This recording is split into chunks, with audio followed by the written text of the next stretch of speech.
தூதுவளையல அரைச்சி தொண்டையில தான் நினைச்சி மாமன் கிட்ட பேச போற மணிக்கணக்கா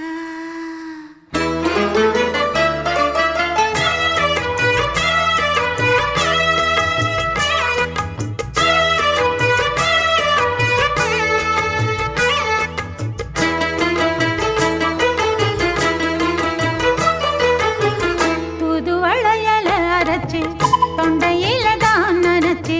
மாமன் கிட்ட பேச போற மணிக்கணக்கா தூண்டாமணி விளக்க தூண்டி விட்டு எரிய வச்சு